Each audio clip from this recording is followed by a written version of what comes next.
Hola, mi nombre es Loli y con Carla queremos contarte con mucha alegría que ya salió el podcast Más Libre. Este proyecto surge porque desde nuestra profesión, la psicología, y desde nuestra fe católica, notábamos que nos suele faltar tiempo para escucharnos. Los meses pasan muy rápido y te encontrás en un lugar en el que no esperabas estar. Te sentís preso de la rutina que no te da espacio para responder a esos cambios que sabés que necesitas, pero te da miedo iniciar. Y es que todos llegamos ahí en algún momento. Es una buena señal, porque es el primer paso para iniciar este camino de la libertad.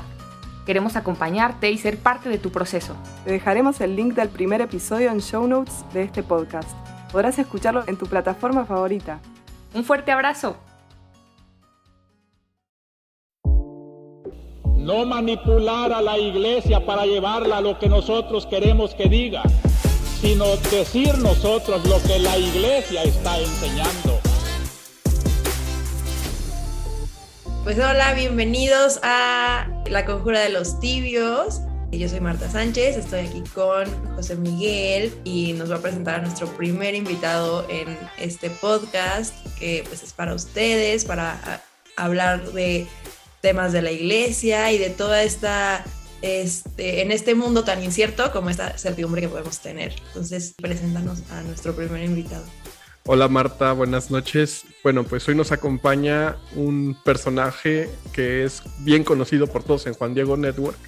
Nos acompaña Rafa Piña, co-host de La Conjura de los Necios, no, nuestro invitado de La Conjura de los Necios, co-host de Tómatelo a la Ligera, que es, digamos, un poco el formato adulto de lo que nosotros estamos intentando hacer, ¿no? O sea, creo que aquí tenemos que confesar que sin duda es una de nuestras referencias un poco para el formato de este podcast que estamos comenzando. Entonces a Rafa, pues creo que no necesita mayor presentación para el público de Juan Diego Network, pero bueno, él, como sabrán, pues es una persona que se ha dedicado a muchos temas de iglesia, que actualmente está estudiando un máster en teología en la Universidad de San Luis.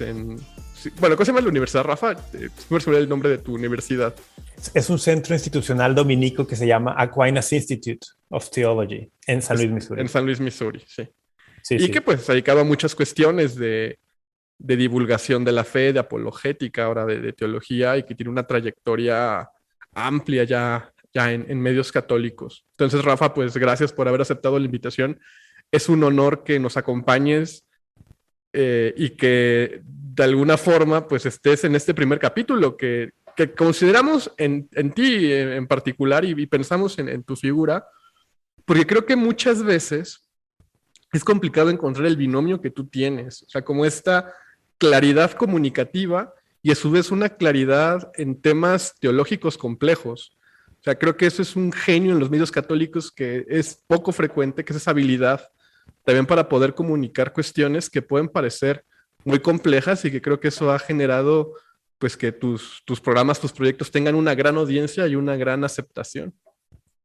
Bueno, creo que eres muy generoso en tus, en tus palabras, José Miguel. Muchas gracias por la invitación, Marta. Muchas gracias, mucho gusto. Te conozco solamente tu Twitter persona, pero mucho gusto también ahora. Me encantó que por allí, no sé si es la voz del espíritu o qué, pero por ahí un podcast que se llamara La Conjura de los Necios. podría tener futuro.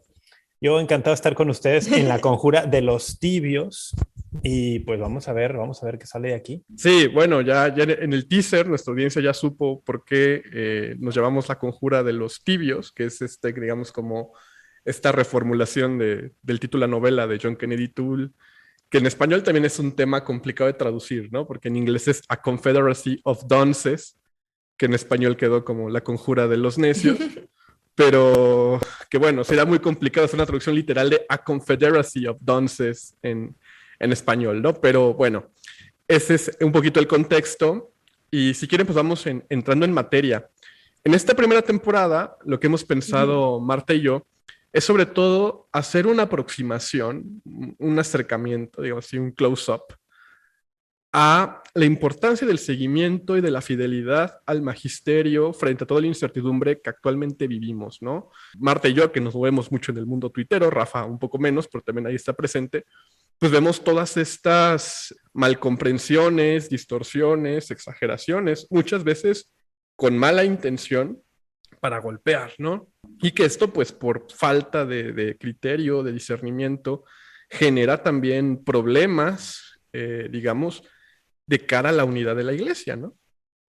Entonces, un poquito la intención es esta, de este podcast, es decir, no somos nosotros, son ellos, y para seguirlos tenemos todas estas herramientas y todas estas enseñanzas, que al final eso es lo que significa la palabra magisterio, pues para tener, digamos, una piedra firme, una roca, que eso es Pedro, ¿no?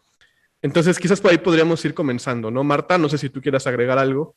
Creo que además, o sea, una realidad muy evidente es que todas estas como malos entendidos respecto a qué es la iglesia y qué es el magisterio también llevan a una polarización muy fuerte en donde ambos extremos están acusando al otro lado de heterodoxia, ¿no? Y entonces, o sea, ¿en dónde está la verdad y en dónde está realmente la ortodoxia y el seguimiento de la fe, ¿no? O sea, no es ni uno de los, no sé, me da mucha risa que es como literal esto de los extremos que se tocan, ¿no? Entonces ambos extremos están llegando a un punto donde ya no es un tema de seguir al magisterio o seguir a la iglesia, sino creer que el magisterio se ajuste a sus ideas de lo que debería ser, ¿no?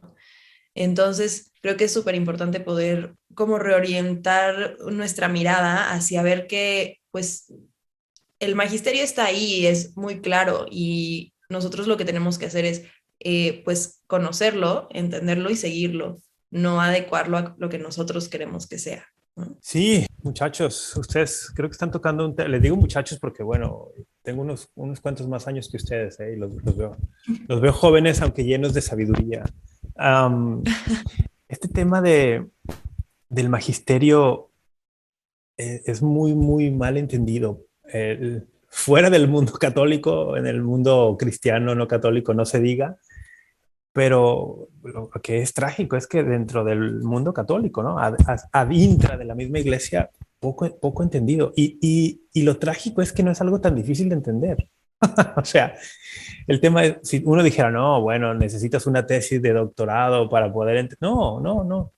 El Señor en su amor y en su misericordia ha instituido una iglesia con mecanismos que son accesibles para todos los fieles, que son accesibles para todos en cuanto a que todos nos podemos beneficiar de ellos. El magisterio está al servicio de la revelación, y esto el Señor lo ha instituido para bien de todos, ¿no? No es, como dicen los norteamericanos, no es rocket science, es algo realmente accesible.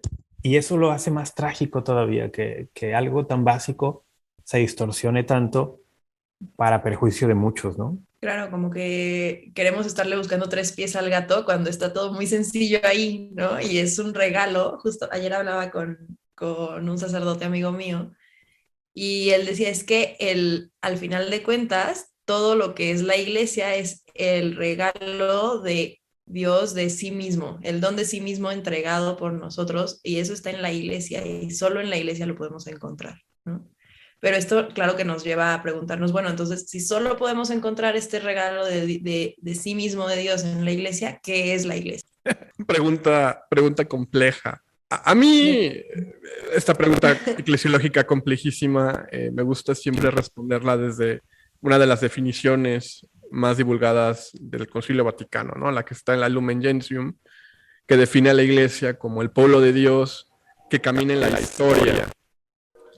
Y que este pueblo que Dios que camina en la historia es heredero, o heredero en el sentido de continuidad, ¿no? De la tradición de los apóstoles, que su expresión legítima son el magisterio vivo, o sea, los obispos que guardan no solamente la fe y el evangelio, también guardan lo que en la tradición de la iglesia se llama el depositum, que el depositum pues es toda aquella enseñanza que también es el andar del pueblo de Dios, es lo que también se llama el sensus fidei, el sentido de la fe. Entonces, pues esto legitima, digamos, esta posibilidad de enseñar con infalibilidad cuando están en comunión con el Papa, y tenemos que aceptar que ahí hay una presencia verdadera del Espíritu Santo que conduce a este pueblo de Dios del cual todos somos parte, ¿no? A esta barca de Pedro en la que todos estamos,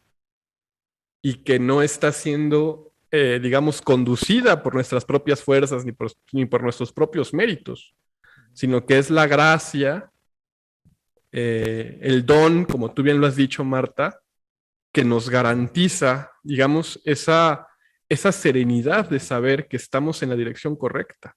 Eso de la barca y la serenidad, ¿no? ¿Se acuerdan del episodio donde Jesús está con los apóstoles precisamente en la barca? Uno de los pasajes que menciona esto es Marcos 4. Y Jesús duerme, ¿no? Parece que duerme en medio de la tormenta. Empieza a inundarse la barca, lo despiertan. Maestro, ¿no te importa? ¿No te preocupa lo que está pasando? Y se nos olvida, ¿no? Que estamos en la barca, y si en la barca es de Cristo, es del Señor, podemos tener serenidad, pero parte de la serenidad es que el mismo Cristo ha dejado estas instituciones, ¿no? Ahora que mencionabas lo de la comunión de los apóstoles entre ellos, perdón, los obispos entre ellos y con el Papa, el obispo de Roma, me venía a la mente el pasaje de Hechos 2:42, ¿no? Donde decía que esta comunidad cristiana primera se mantenía constante en la enseñanza de los apóstoles. Y la enseñanza de los apóstoles está íntimamente ligada con la persona de Cristo. Cuando dabas esta definición de iglesia, retomando el concilio, me venía a la mente una idea muy similar, que se la escuché al profesor de filosofía Peter Kraft de Boston College. Y dice, bueno, la iglesia es la extensión en la historia de la encarnación. Y hay mucho de eso en la persona de los obispos, que son sucesores legítimos de los apóstoles, ¿no?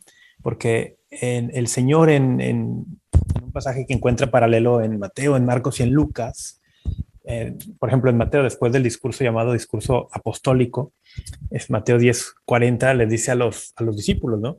Quien a ustedes recibe, a mí me recibe. Y quien me recibe a mí, recibe a aquel que me ha enviado. Hay una identificación directa de los discípulos con Cristo, o de la autoridad que los discípulos tienen recibida de Cristo, y la autoridad que Cristo recibe del Padre. Entonces, el que a usted recibe, a mí me recibe, y quien me recibe a mí, recibe a mi Padre. En Lucas es más o menos la misma idea, aunque con otras palabras. Quien a ustedes escucha, a mí me escucha. Quien a ustedes rechaza, a mí me rechaza. Y quien me rechaza a mí, rechaza al que me ha enviado. El que instituye esta autoridad en hombres es el mismo Señor. El que hace que esta iglesia tenga la autoridad para enseñar en su nombre es el mismo. Y creo que se nos olvida eso cuando desechamos, por razones ideológicas, el don del magisterio en la Iglesia Católica. Es que se me hizo muy bonita como esta imagen de la encarnación, ¿no? O sea, como justo mañana, que es Día de la Encarnación, se me hace una imagen muy bonita de si este es uno de los misterios más grandes de nuestra fe, que es la encarnación, y uno de los regalos más grandes que tenemos, poderlo tener en continuidad, ¿no? En la iglesia y en la persona de los obispos y en la persona del Papa, y creo que incluso en todas las personas que conformamos este cuerpo místico de Cristo, se me hace muy impresionante, ¿no? Y pensaba pues obviamente en Juan 1, ¿no? En el principio estaba la palabra, y la palabra se hizo carne, ¿no? Y al final de cuentas, si nosotros creemos que Cristo es el verbo, la palabra que se hace carne, y nosotros estamos queriendo dentro de la iglesia transmitir esta palabra, ¿no? Estamos perpetuando justo este misterio de la encarnación, y pudiendo hacer que las demás personas, incluso quienes no están necesariamente dentro de la iglesia formalmente, puedan ser partícipes de este misterio de amor, de o sea, de Dios hecho hombre, ¿no? O sea, es algo que es incomprensible para nosotros, ¿no? O sea, ¿cómo Dios en toda su omnipotencia y así, y se hace un bebito chiquito que necesita de ayuda, ¿no?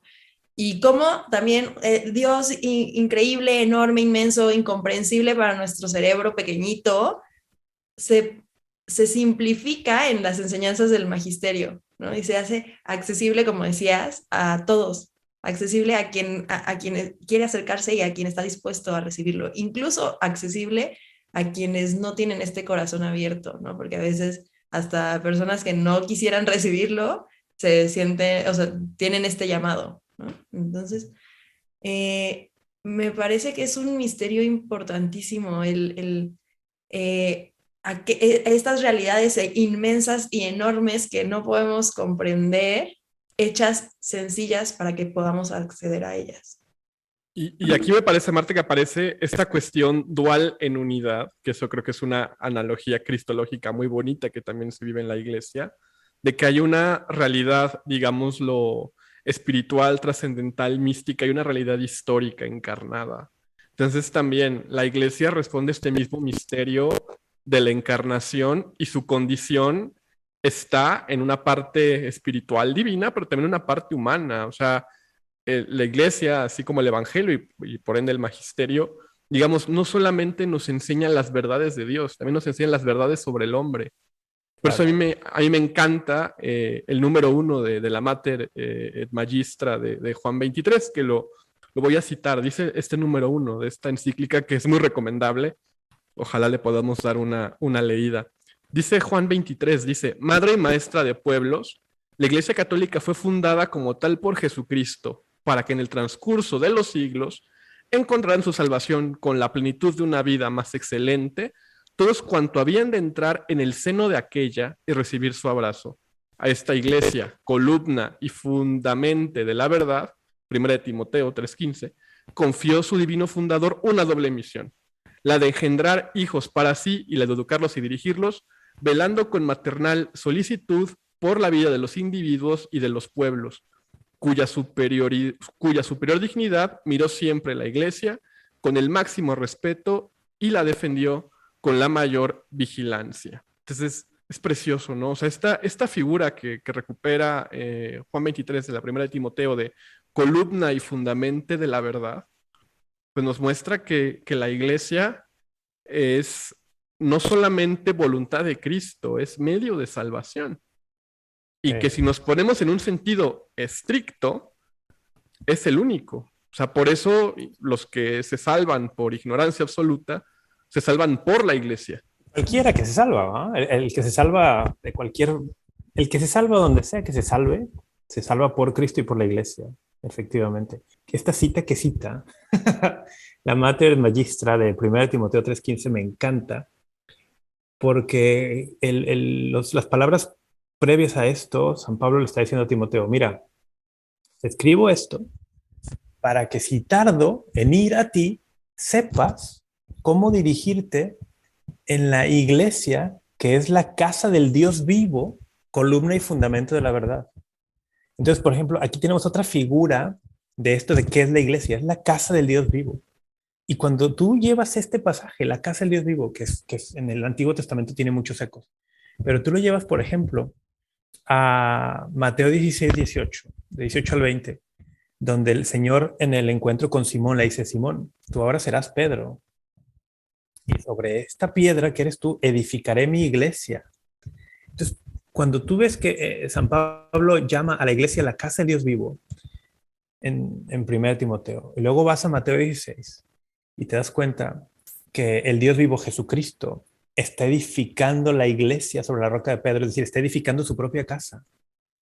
Y lo que está haciendo es seguir lo que él mismo había predicado unos capítulos antes en Mateo 7, cuando dice: el hombre sabio, el hombre prudente edifica su casa sobre la roca, en Mateo 7. Y luego lo vemos unos capítulos después, él mismo edificando la iglesia, ergo su casa, en la roca de Pedro. El Señor es un constructor sabio. Y se nos olvida que el que edifica la iglesia, no solo en pasado, sino en presente, es Él. Pero ha decidido edificarla sobre fundamentos vivos que son los apóstoles, Efesios 2:20, siendo el primero de ellos Simón Pedro, ¿no? No podemos tener una iglesia sin estos elementos.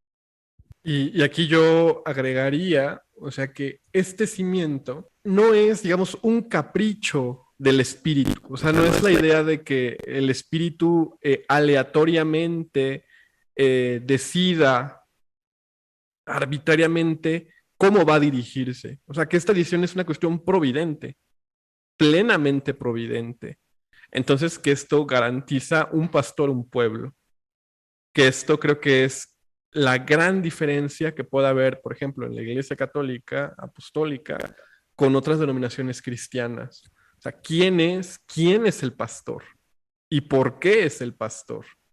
Y cómo esto se lee en la historia de la salvación. O sea, por eso queda claro que no tenemos mejor papa para nuestros tiempos que Francisco.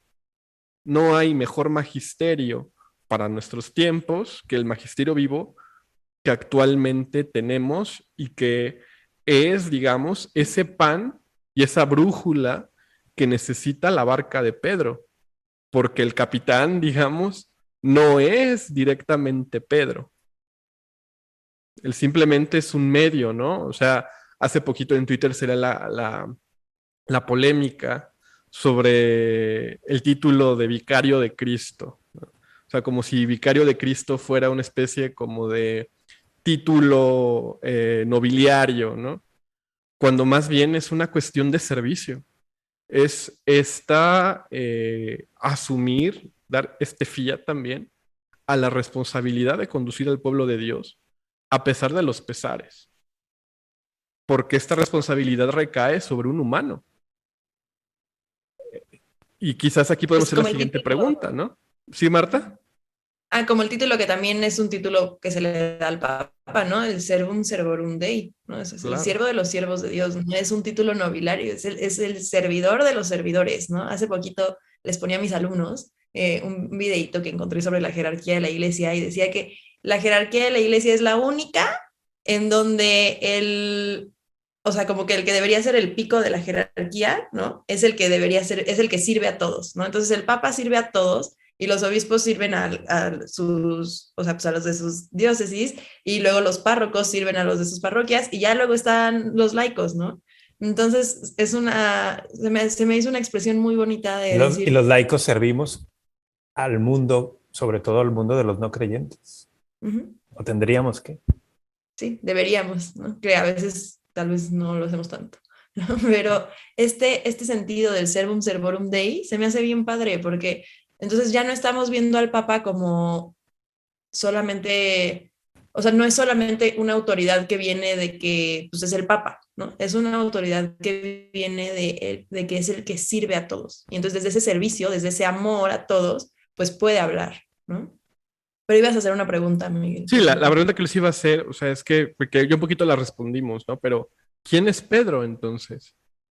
¿Y por qué su cátedra es esa piedra angular de la iglesia que nos conduce, y qué problemas surgen cuando negamos o cuando distorsionamos esa piedra fundante que hace que la barca, digamos, se mantenga navegando en las aguas del espíritu y con los vientos del espíritu? Que esto es algo que sin duda me parece que hoy está muy distorsionado, y que es fácil tener esta pretensión, como bien dijo Rafa, ideológica, de querer adecuar el magisterio a mi pensamiento. O sea, recuperando estos conceptos que aparecen en Evangelii Gaudium, ¿no? De querer que desde la parte podamos comprender el todo. Y que al querer comprender el todo desde la parte, pues ideologizamos el evangelio y, digamos, evangelizamos a partir de la autorreferencialidad, que precisamente es aquello que el magisterio nos previene. Y esto, pues, bueno, pues esto es quizás el sentido de que haya un depósito de la fe, que no es autorreferencial y que evidentemente va rescatando también el andar del pueblo de Dios en la historia, que pues después de Pentecostés garantiza este auxilio divino en todo momento, ¿no? Creo que también tiene que ver un poquito con esta parte de, a ver, si el ser humano es un ser biográfico, ¿no? Pues vamos construyendo nuestra vida y precisamente la iglesia tiene que ir también siendo biográfica, ¿no? Y no solamente es algo que existió o que está ubicado en un pasado histórico, sino que es biográfica, continúa creciendo, continúa avanzando, pero siempre guiado por Pedro, ¿no? Porque no puede ser, como dices, algo autorreferente en donde cada quien, porque somos millones de miembros en la iglesia, ¿no? Y si cada quien tiene su propia interpretación, entonces ya no andamos en un caminar derechito biográfico en donde todos vamos parejo, ¿no? Sino que cada quien podría ir formando su, pues no quiero decir su criterio, porque sí, cada quien tiene su criterio, pero su visión de lo que es la iglesia y su visión del mensaje de Cristo y su visión del evangelio. Y al final de cuentas, esto pues nos pone en completa contraposición de lo que Dios quiere para nosotros, ¿no? O sea, este Padre que todos sean uno de Jesús. Sí, la unidad, precisamente hablando de la figura de Pedro y de los sucesores, el sucesor de Pedro, el Santo Padre, una de las razones principales por las cuales tenemos este don es para que sea un fundamento visible de esa unidad. El garante de la unidad de la iglesia es Dios, ¿no? En las tres divinas personas, que siendo tres personas distintas son un solo ser. Entonces la unidad de Dios es la garantía de la unidad de la iglesia. Ok, va. Pero también en esta dimensión humana de la iglesia, la garantía de unidad está en torno a la comunión con Pedro. Y eso se ve en los pasajes. El fundamento bíblico es muy claro y luego el fundamento histórico, el mismo magisterio que se ha desarrollado para ir profundizando en este misterio, porque es un misterio, o sea, es un misterio en cuanto a que nos lo regaló Dios, ¿no? Dios nos lo ha revelado. Como decía José Miguel hace rato, no nos lo inventamos nosotros. Y el mismo magisterio ha ido profundizando en qué significa este don. Como decías tú, Marta, el don de tener a Pedro, ¿no? Entre nosotros, al sucesor de Pedro. Entonces, siento que como católicos nos haremos siempre un favor en la medida que profundizamos en este misterio de este don y ayudaremos también a los no católicos a quitar esas malas ideas que tienen en torno, sobre todo pienso en cristianos que no son católicos, ¿no? Las malas ideas que tienen en torno a lo que es o no la figura del Papa, y estaremos haciendo un servicio a la unidad, que es el deseo del Señor, como bien expresabas, Marta, en esa oración bellísima que está en Juan 17, ¿no? Entonces, sí nos conviene profundizar en el don, en el misterio y en el fundamento del ministerio petrino.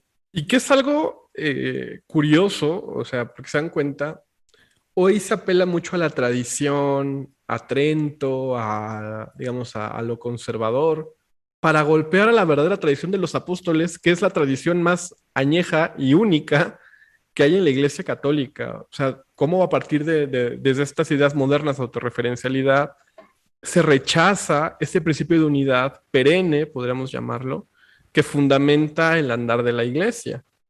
Entonces, esto es interesante si lo vemos, por ejemplo, como una tentación de la modernidad, de inclusive desde la manera de supuestamente conservar la tradición, sostener esta autorreferencialidad, ¿no? Entonces, el criterio de la liturgia, por ejemplo, es mi gusto estético. El criterio moral del magisterio o la interpretación del magisterio en temas morales y políticos es mi rigorismo, que presupongo yo que sí está en comunión plena con el Evangelio, traicionando el depósito, la tradición de los apóstoles y sobre todo esta garantía sobrenatural de la participación del Espíritu en la iglesia y en su enseñanza.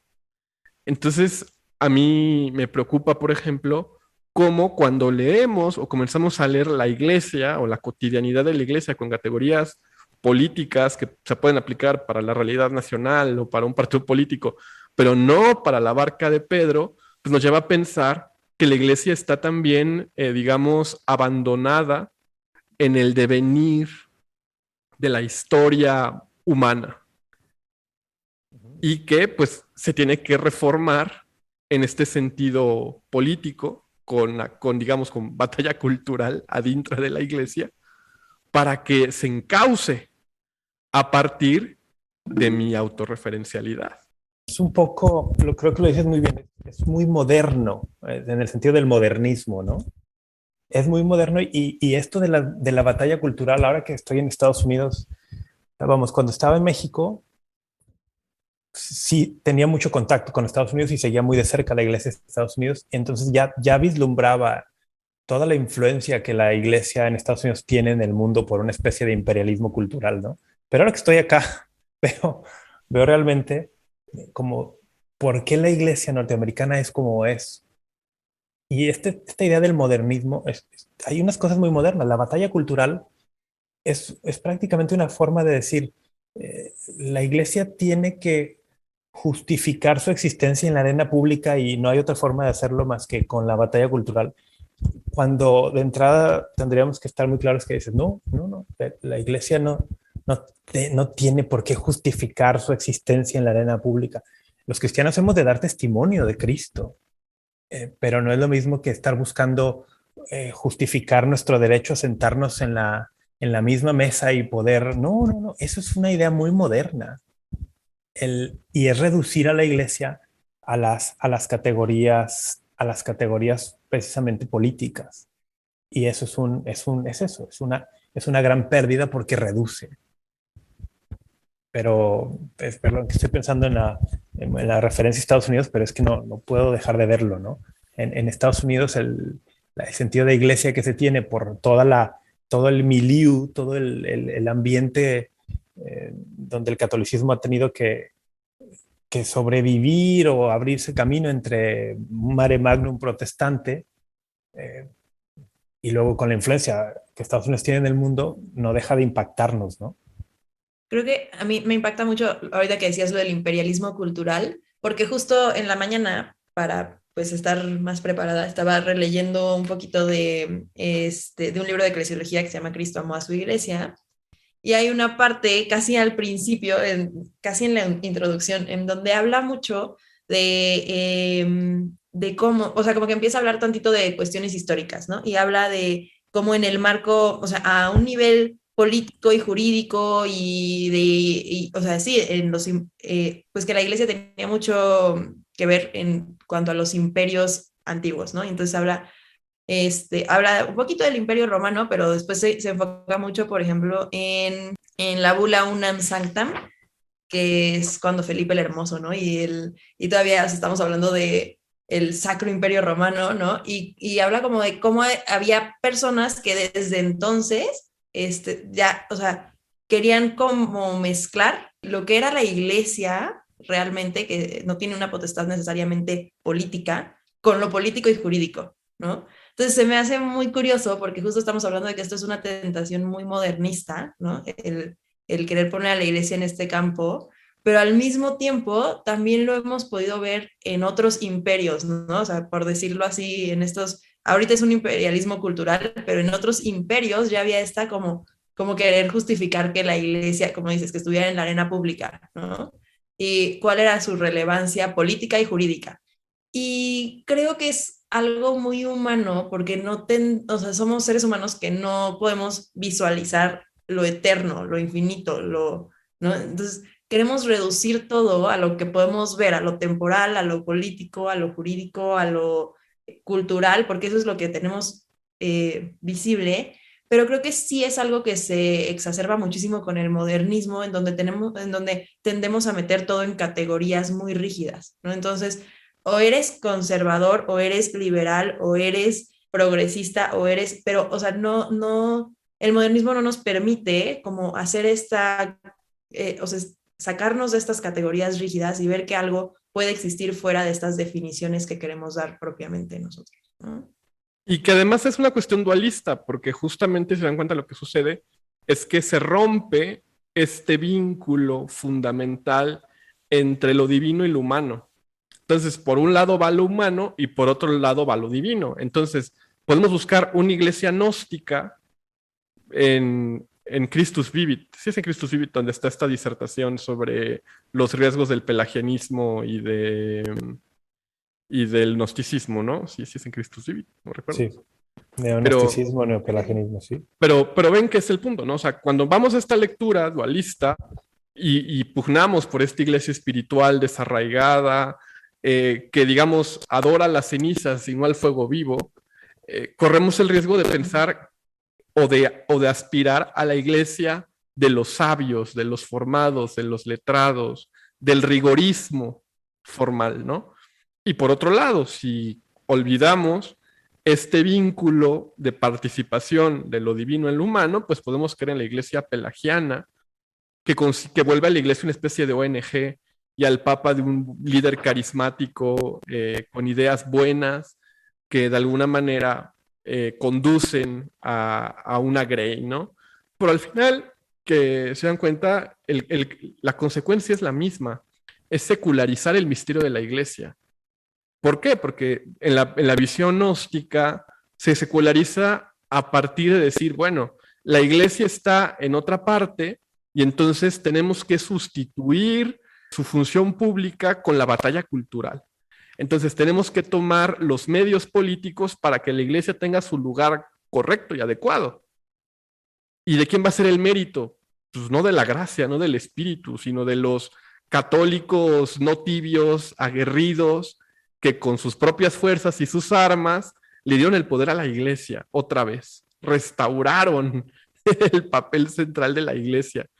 Y esto es peligrosísimo. O sea, yo creo que este tema, por ejemplo, es mucho del trasfondo religioso en el conflicto ruso-ucraniano. ¿Por qué? Porque se dan cuenta lo que sucede es que hay una tentación humana de querer cobrarle a la iglesia, digamos, los méritos que el poder laico, secular, le puede dar, ¿no? Entonces, la iglesia se vuelve servidora de los hombres. Perdón, la iglesia, más bien, lo al revés, ¿no? Se busca que la iglesia sea servil a los intereses humanos y se rompa este vínculo misterioso que tiene una misión salvífica, redentora, que eso es otra cosa que se omite, ¿no? O sea, creo que me parece que cuando empecemos a leer la iglesia con categorías políticas exclusivamente, tenemos una visión demasiado inmediatista, que es la visión pues, de la política habitual, coyuntural, ¿no? Entonces todavía el Papa no se muere y estamos ya viendo quiénes son los papables en el cónclave y qué obispo va a votar por quién. Y se hacen libros, se hacen dossiers que se circulan con esto, ¿no? Sí, no, y qué difícil y qué miedo esta tentación de querer nosotros ser los reivindicadores de la iglesia y que nosotros estamos recuperando, que la iglesia tenga su lugar y que podamos ser libres religiosamente. Cuando, a ver, espérame, no es como que nosotros tenemos ese poder o esa capacidad. Y incluso el poder, el asumir que la iglesia necesita una reivindicación en el mundo, me parece que es bastante soberbio. O sea, realmente necesitamos reivindicar a la iglesia que Cristo construyó y como decías, Rafa, sí, o sea, es un constructor sabio y que no es como que construyó su casa de paja y ya se cayó, ¿no? Ahí está, bien construida, bien cimentada. Qué soberbia tentación el decir, necesitamos reivindicarla porque ya nadie la pela. Bueno, y además, ¿no? O sea, además decir, y soy yo el que lo hace. O sea, yo soy el que va a hacer esta reivindicación. Me entró la curiosidad. La Christus Vivit es la exhortación que se hizo después del sínodo de la juventud. No es la del neopelagianismo y el neognosticismo. Pero hay una carta de la Congregación para la Doctrina de la Fe en el 2018 que se llama Placuit Deo. Y allí menciona, entre otros, estos temas. Y fíjense esta cita de allí, ¿no? Dice, el individualismo centrado en el sujeto autónomo tiende a ver al hombre como un ser cuya realización depende únicamente de su fuerza. es esta idea. O sea, no solamente aplicada al hombre, que o sea, mi salvación depende de mí, que es el neopelagianismo, ¿no? Sino que luego es también transferida a la iglesia. Es como la iglesia tiene que dar batalla, tiene que ser fuerte, porque si no nos sirve, si no nos salva, y justamente nos olvidamos, bueno, no solo nos olvidamos, sino rechazamos, negamos la gracia. Y además creo que, no sé, pero yo no me imagino que, por ejemplo, los santos mártires de los primeros siglos estén así como que muy felices con esta idea que tenemos modernamente de que nosotros tenemos que reivindicar a la iglesia para que sea fuerte, ¿no? Cuando, a ver, o sea, durante la persecución, así como que muy fuerte, pues yo creo que no se veía, ¿no? Y de ahí surgieron grandes santos que, pues claro, vivieron el martirio y todo, y sin la necesidad de ellos decir, vamos a hacer una batalla cultural y aquí vamos a ir a tirarle a Nerón, ¿no? Pues no, o sea, ellos vivían su fe y los sacramentos y recibían la gracia y pues nada, también recibían el martirio, ¿no? Y no presentaban una, pues sí, la espada contra ese martirio, sino que al contrario era el poder decir, pues esto es lo que va a hacer crecer a la iglesia, pues adelante, ¿no?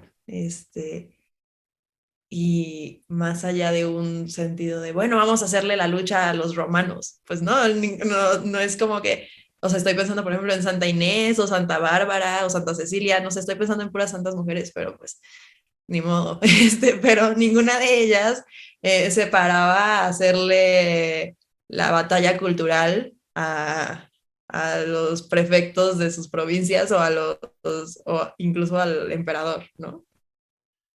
Sí, ya tienen razón, no es Christus Vivit, en Gaudete te exultate, donde está esta disertación, otra exhortación apostólica, donde queda muy claro. Y recuperando el tema de la gracia del martirio, o sea, creo que, y justamente hoy que es día de San Óscar Arnulfo Romero, mártir, vale la pena también darnos cuenta cómo hay una ligera y sutil frontera entre la parresía y el escándalo.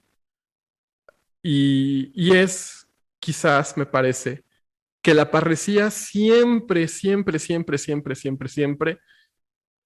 va en continuidad con el pueblo de Dios. Sabe que hay una garantía que trasciende el mérito humano, donde uno se asume como medio y como un servidor al reino de Dios, ¿no?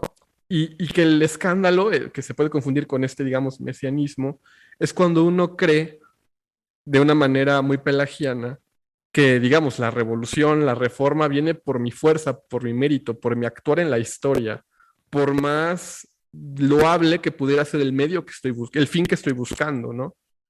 Pero al final me doy cuenta de que, o sea, soy yo el que lo ha logrado, no lo que Cristo ha hecho en mí. Y que, bueno, por ejemplo, aquí en México con el tema de la cuestión cristera, este es otro tema muy polémico, ¿no?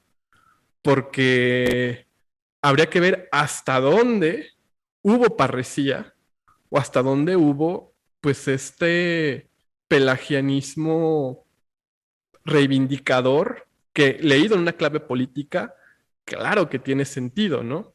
Pero una clave espiritual eclesiológica, esto es muy peligroso. O sea, yo pienso, por ejemplo, ahorita que dices este tipo de estos protomártires, ¿no?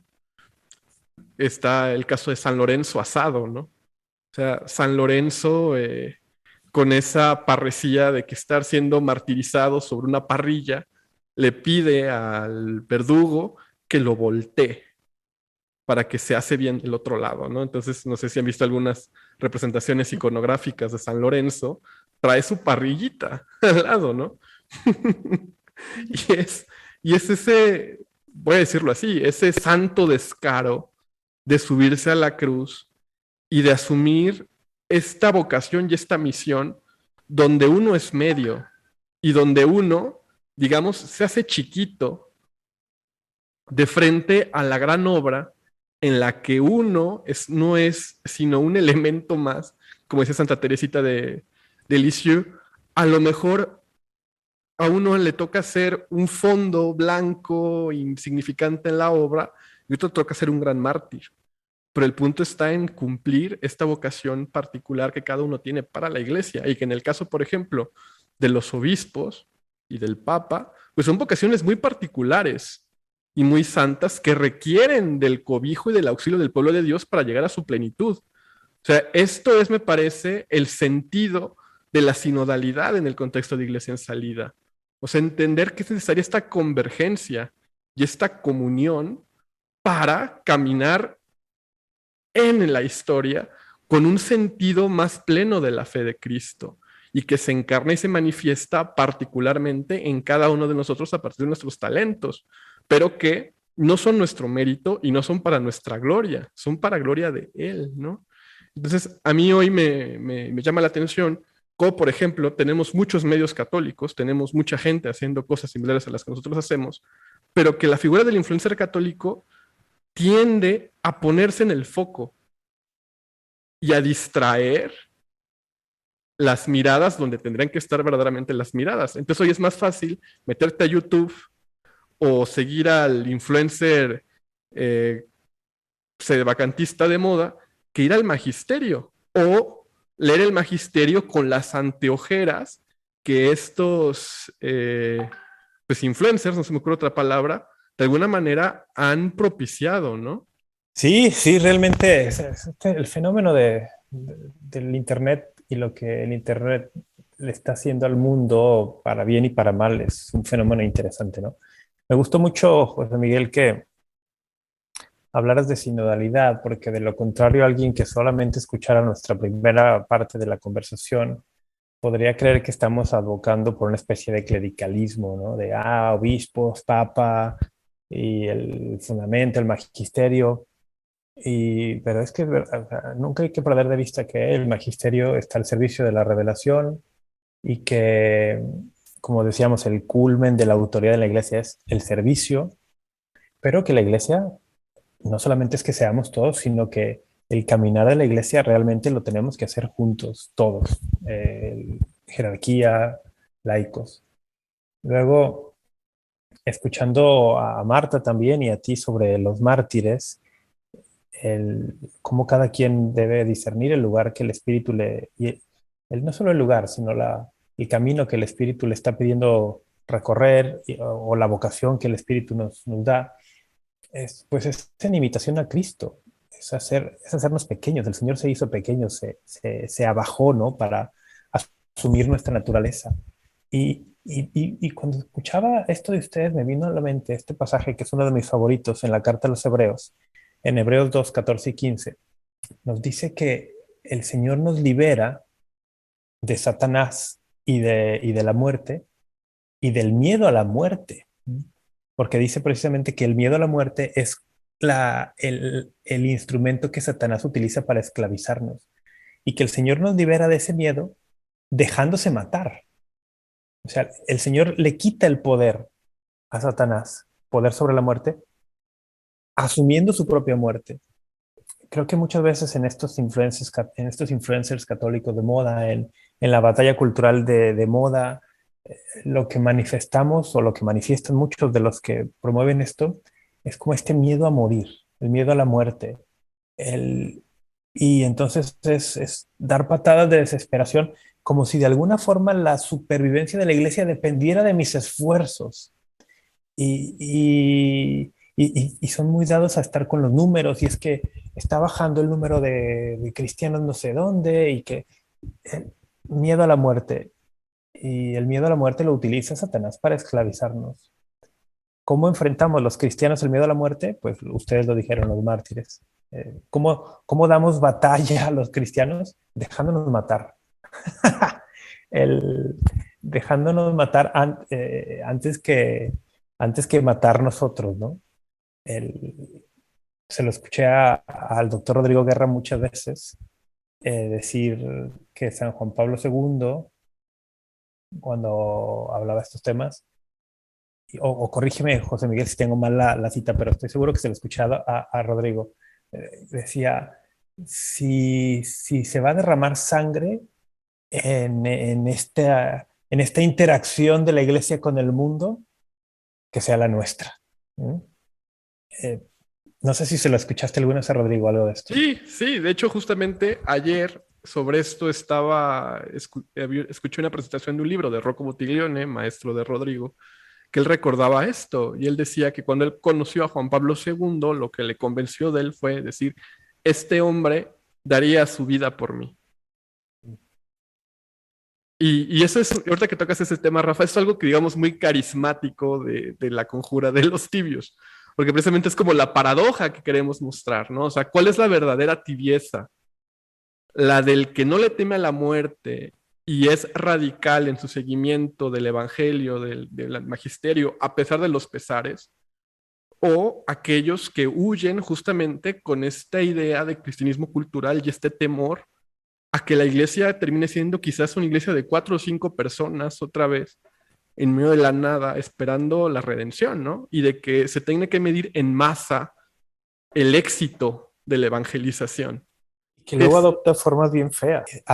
Puede deformarse horriblemente esta idea de, pienso nuevamente en el caso de Estados Unidos, personas que dicen, oh, pero la iglesia viene a menos y está decayendo y estamos bien. Y les digo, a ver, tú tomas ¿cómo se llama? El libro de las estadísticas de la iglesia anual, el anuario pontificio, y dices, no, en cuanto a números, la iglesia está creciendo. Quizá no donde tú quisieras o donde te parecería conveniente que creciera, o sea, pero en números totales, la iglesia está creciendo. Y cuando le escarbas y le escarbas y le escarbas, te das cuenta que incluso, por ejemplo, en Estados Unidos, la iglesia está creciendo, en buena medida por la demografía de los latinos y de los hispanos. Y entonces te encuentras con ciertos segmentos de la iglesia católica en Estados Unidos asociados a veces con nacionalismos muy asociados luego con el tema de raza, que te das cuenta que su temor no es que la iglesia desaparezca, su temor es que la parroquia a la que ellos van cada vez tenga menos blancos y tenga más gente de colorcitos. O sea, hay estas cosas también metidas ahí. Que aparte, si estamos llamados, o sea, si nos llamamos católicos universales, ¿por qué nos da miedo que gente diferente a nosotros sea católica? ¿Por qué nos da miedo que personas que no piensan como nosotros sean católicos? ¿No? Yo, o sea, lo he visto bastante pasar seguramente sí ubican esta organización de ética consistente para la vida, ¿no? De Rehumanize International, y no todos son católicos, ¿no? Pero hay varios católicos ahí que no es el estereotipo de católico que te imaginarías, ¿no? O sea, chavas con el pelo azul, personas con discapacidades, personas que no, o sea, no serían el estereotipo tradicional del católico tradicional, ¿no? De, como dices tú, de ciertos nacionalismos asociados con raza, ¿no? Y pues dices, pues claro que hay muchos católicos así y cada vez más, porque esta inquietud del corazón de muchas personas, de un sentido de no solo de comunidad, pero de una comunidad que va más allá de lo terreno y de lo que se queda aquí, es una inquietud en el corazón de todas las personas, pero particularmente yo creo que en adultos jóvenes está siendo muy, muy prevalente. Y entonces estas personas que tienen esta necesidad y están en su corazón, se acercan a la iglesia, se vuelven miembros de la iglesia, y para muchas personas, en vez de que esto sea algo positivo, es como, no, es que la iglesia se está viniendo, como decías, se está viniendo a menos, pero no, simplemente no quiero decir que se está volviendo más universal, porque la iglesia es universal, no se vuelve universal, pero pues personas de todos tipos están volviéndose parte de la iglesia universal, ¿no? Y a mí, siempre que sale este tema y que hablan o sea, que empiezan a como glorificar como ciertas características eurocéntricas como el centro de la iglesia y lo que es la cultura católica y tal, me pongo a pensar mucho, por ejemplo, en Santa Perpetua y Santa Felicitas, ¿no? O sea, son de las primeras santas de las que tenemos algo escrito, ¿no? Y pues no eran muy europeas que digamos, ¿no? No caían en no entraban en este estereotipo y en este cajoncito que decía hace ratito como de lo que creemos que tiene que ser un católico, ¿no? Un católico tradicional que además le gusta la cultura europea y que además está en contra de todas aquellas propuestas que podrían denominarse progresistas y que lo que no encaje en esa cajita no entra, ¿no? Y esto pues no va realmente con esta universalidad. Y la otra cosa que quería decir, que creo que ya se me olvidó, pero tenía que ver con ahorita que hablábamos también de lo del martirio, ¿no? Se me hace tan chistoso, tipo, esta frase que se puso muy de moda en círculos como igual, católicos, entre comillas, tradicionales, porque no tiene nada de tradicional el no seguir el magisterio, somos los nietos de los cristeros que no pudieron fusilar. Espérame, ¿cómo? ¿No? Deberíamos sentirnos, o sea, a ver, los cristeros a los que sí fusilaron, ¿no? O más bien, los católicos que sufrieron el martirio durante la época de la cristiada, no perdieron la batalla, o sea, yo no me atrevería a pararme, si Dios quiere, algún día en el cielo, enfrente de Miguel Pro y decirle, perdiste, a ti sí te pudieron fusilar y a mí no, ¿no? Yo no me atrevería a pararme enfrente de José Luis Sánchez del Río y decirle, oye, eres un loser porque a ti sí te pudieron fusilar, ¿no? Como que en dónde está esto ya me acordé al que quería llegar con esto, este sentido de dónde está nuestra victoria no está en vivir para siempre, ¿no? Nuestra victoria está en morir por Cristo, morir por nuestros hermanos, dar la vida y poner la vida, o sea, entregar nuestra vida igual que Cristo lo hizo, ¿no? O sea, entregar o sea, así como Cristo entregó hasta cada gota de su sangre por nosotros tenemos que entregar cada momento de nuestra vida, cada aliento de nuestro respirar por la iglesia y por Cristo. Y ya para ir cerrando, creo que con esto podemos hacer una exhortación interesante, ¿no? Para, como digamos, como conclusión, como síntesis, que es cómo como cristianos, digamos, nos ofrecemos al servicio del reino, ¿no? O sea, ¿cuál tendría que estar siendo nuestra labor, digamos, vocacional, personal, más allá de esta cosa de la batalla cultural? O sea, me parece que es el testimonio que evangeliza y que es la forma más eficiente y me parece que es la única de auténtica evangelización. Y que evidentemente pues habrá quien tenga la gracia connatural, digamos, de poder ser estas encarnaciones particulares, pero para muchos también puede ser el seguimiento del magisterio, también puede ser la evangelización a partir de este gran tesoro que sabemos que es verdadero y que da muchas respuestas a cosas que quizás tenemos la duda y no sabemos que la iglesia tiene un equipo y una tradición de muchísima gente pensando en estos problemas y que los problemas de nosotros también son problemas de la iglesia, solo es cuestión de buscarla en el magisterio, ¿no? O sea, ahora con la nueva reforma de la curia creo que esto queda muchísimo más claro. ¿Por qué? Porque ya solo vamos a tener dicasterios. ¿Qué significa que solo tengamos dicasterios? Que los laicos podrán presidirlos. Y esto pues creo que muestra precisamente este espíritu de sinodalidad y de que el magisterio no es una cosa aislada que solamente la hacen los obispos. O sea, sí, lo hacen los obispos en comunión con sus pueblos y respondiendo a las exigencias y necesidades de cada uno de ellos, pero que el pueblo, como evangeliza, pues es con el testimonio, muchas veces simple y sencillo, ¿no? Y me parece que la fidelidad al Papa es una de estas cuestiones testimoniales donde uno puede ver, no digo que una especie, digamos, como de santidad o algo así, pero sí un signo, al menos, de un interés genuino por estar en la barca de Pedro. Y eso me parece que es la condición sine qua non para estar en la iglesia. Es eso. Es una condición sine qua non. En el pasaje de Juan 21, donde Jesús resucitado se encuentra con los apóstoles en el lago de Galilea, después de prepararles el desayuno, por decirlo de alguna forma, a los apóstoles, toma a Pedro aparte y le hace la triple pregunta, ¿no? Que algunos exégetas ven a manera de recordar aquella triple negación donde Pedro, me amas más que estos, eh, apacienta mis corderos. Pedro, me amas, apacienta mis ovejas. Pedro, ¿me quieres? Apacienta mi rebaño.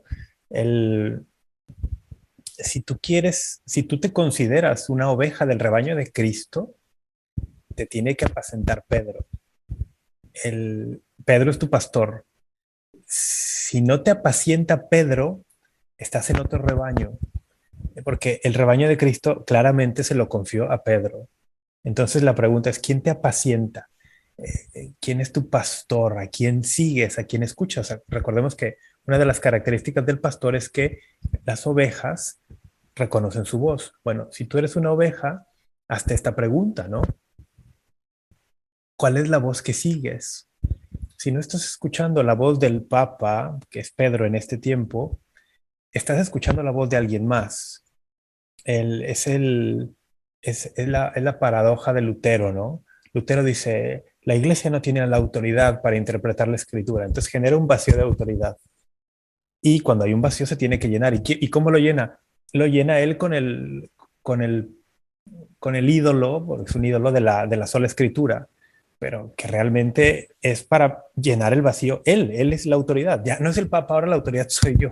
Bueno, si tú no estás reconociendo la autoridad del Papa, estás siguiendo otra autoridad y puede ser la de algún obispo medio disidente, medio reaccionario, puede ser la de algún youtuber, católico o no, puede ser la de algún influencer.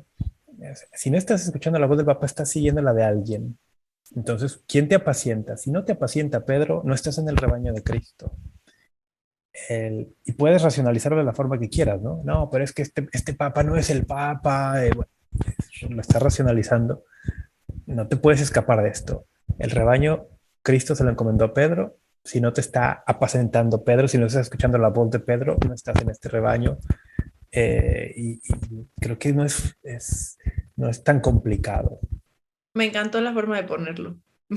O sea, como creo que me lo voy a quedar. O sea, sí, me quedo mucho con eso. La cantidad de veces que me han dicho, eres una borrega en los últimos años, así por seguir el magisterio. Es irreal y lo que más me da risa es que lo agarren de insulto. Alguna vez me pusieron de que eres una borrega, porque me iba a vacunar, creo. De que eres una borrega y ya fue como, pues sí, ¿no? O sea, pues pues se sí, trata, somos fue ovejas, pastor, ¿no? y nosotros somos sus ovejas, ¿no? Y entonces me encantó, o sea, me voy a quedar con esto que comentas, me fascinó la forma de ponerlo y se me queda mucho para la oración además.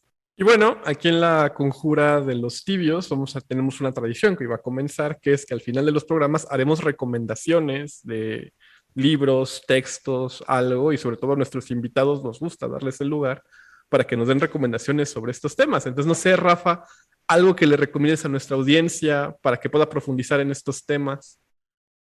Sí. De hecho, hay un libro que me acaba de llegar hace muy poco.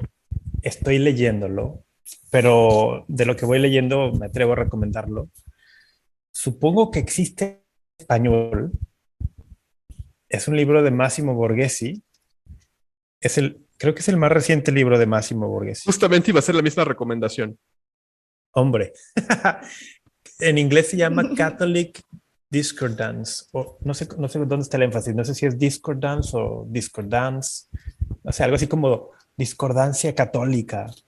El neoconservatismo el neoconservadurismo contra el hospital de campaña o la iglesia de hospital de campaña del Papa Francisco. Existe en español, supongo, ¿no? También ya, porque es un En libro... español ya existe, yo no lo tengo en español, creo que en español le pusieron el desafío San Francisco, creo que en español se llama así. ¿Tú qué lo tienes en italiano? En italiano, que es Francesco, la Chiesa tra l'ideologia, ¿qué es? La Chiesa tra la ideología teocon e ospedale da campo. Sí, la ideología teocon, sí lo vi en italiano también. Bueno, pues yo creo que esta es una buena recomendación. Me parece que hoy por hoy Massimo Borghesi es, pues, de los intelectuales que mejor entiende el pensamiento del Papa Francisco y que por allí tiene un artículo, recuerdo, sobre el modelo de la polaridad, en Francisco, que es muy recomendable también ese artículo de Borghesi. Entonces, yo creo que este es un buen libro para profundizar en lo que es el ministerio petrino aplicado al día de hoy y cómo existen estas ideologías antimagisteriales que son muy poderosas. Me parece que es una buena recomendación. De hecho, Marta, no sé si recuerdas, cuando empezamos a hablar tú y yo, esta fue la recomendación que te hice por DM antes de que empezáramos. Exactamente, así nos empezamos a llevar porque me recomendaste ese libro. Sí, no, y les recomiendo también mucho que lean el blog de Massimo Borghesi, que es massimoborghesi.com. Massimo Borghesi se escribe Massimo Borghesi,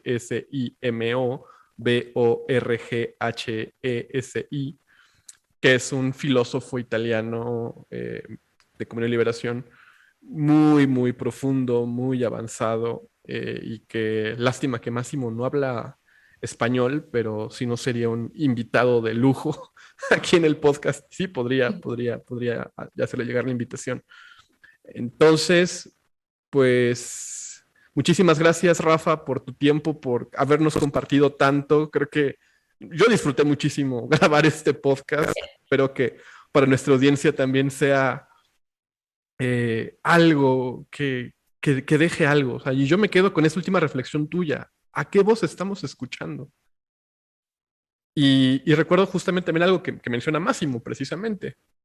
O sea, cómo un poco el papel del Papa Francisco o el sello de su pontificado es ser un maestro de ejercicios espirituales, un maestro para el discernimiento de la Iglesia Universal, y cómo este pontificado tiene ese sello en primera línea, ¿no? ¿A quién estamos escuchando? ¿A quién estamos siguiendo verdaderamente? Muy jesuita el tema, ¿no? O sea, ¿es realmente Dios o es el mal espíritu que se nos hace pasar por Dios? No sé, Marta, si quieres agregar algo. Yo, como les decía, me llevo esto a la oración muchísimo. ¿A qué voz estoy escuchando? ¿No? Hace poquito fue mi cumpleaños y decidí en mi cumpleaños que, o sea, tuve así como un momento de pensarlo mucho y decidí como, bueno, ¿qué quiero? O sea, ¿cómo quiero vivir mi vida? ¿Desde el amor o desde el miedo? Y bueno, ya hice toda una reflexión ahí y creo que esto lo voy a involucrar a esta oración que he traído constantemente y a este discernimiento que he estado tratando de implementar para mi vida, ¿no? ¿Qué voz estoy escuchando? ¿La del amor de Dios o la del miedo a la muerte? ¿No? Creo que con esto me quedaría y pues sí, o sea, creo que algo importante que no me gustaría dejar pasar es que ojalá que también, o sea, pues los que estamos aquí, pero también los que nos escuchan, pues que no solamente nos quedemos a un nivel intelectual, sino que podamos llevar todo esto a la oración y, como les digo a mis alumnos de la escuela, pasarlo de la mente al corazón. Es el gran desafío. Pues yo les agradezco muchísimo. Disfruté mucho compartir con ustedes. De verdad aprecio la invitación. Estoy a sus órdenes. Me da mucho gusto saber que somos muchos católicos que queremos caminar en medio de este hospital de campaña, escuchando la voz del Papa, y me da mucho gusto saber que existen proyectos como el de ustedes que también están trabajando y muy activos en redes sociales para divulgar y para llegar a muchas personas estas buenas cosas. Así que los animo mucho, los exhorto que sigan adelante. Les garantizo mis oraciones y para ser buen discípulo del Papa Francisco les pido que ustedes también recen por mí. Cuenta con eso. Bueno, pues muchas gracias por escucharnos y nos vemos en un próximo capítulo en La Conjura de los Tibios.